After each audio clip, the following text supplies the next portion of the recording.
Okay. Fatty has dropped his gun. I'll cover left. Oh, lots of guys. Okay. He just pulled a knife out and swiped at me. Yeah, that's what the other guy did, man. My first impression of Ready or Not is pretty much covered by the word punishing. I got shot a lot, but it's actually a pretty good time. Ready or Not, from here on referred to as Ron, is kind of a spiritual successor to 2005's SWAT 4. Unlike so many other co-op shooters, the focus isn't solely on killing all the bad guys. You actually gain points depending on how well you followed police procedure. Damn, I love me some police procedure.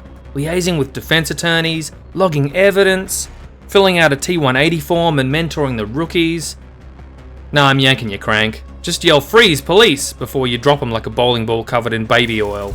If you want to be teacher's pet, secure evidence, arrest suspects, save and secure civilians, tag the drug labs, and just remember, don't shoot hostages. She got a knife. It takes two to tango. Thank you.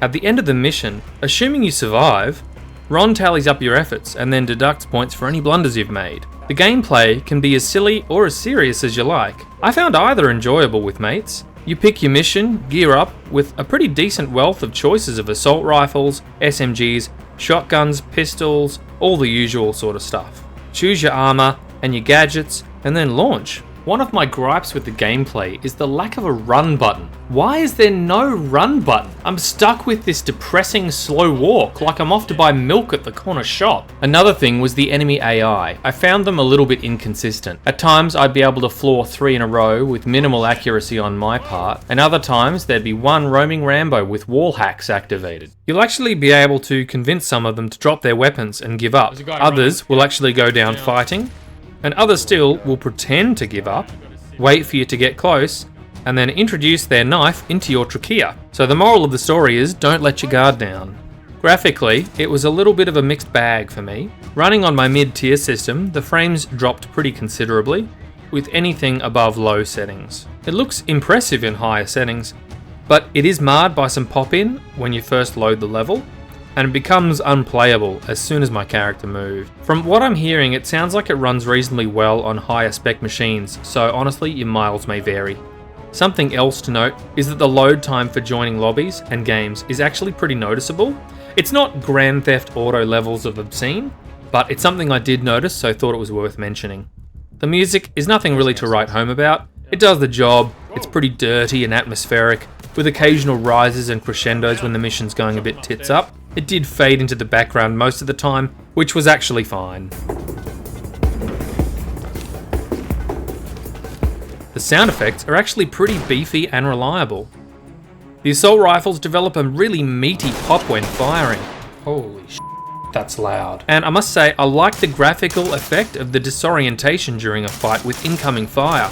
Yep, eyes on, eyes on. It really gave the gunplay a decidedly visceral feel, which I loved. Oh, that's fantastic. Oh, that's dangerous. The other feature that gave Ron a cinematic feel was the death cam view. When you die, you can observe footage from the other player's helmet cam, just like you're watching from a mission ops center. You can play solo missions with AI customizable officers, and initially I thought this was going to be total pants. But I was actually surprised how much I enjoyed playing the solo commander missions. You relay orders via the middle mouse button and a number key, which honestly is a little clunky, but it works okay.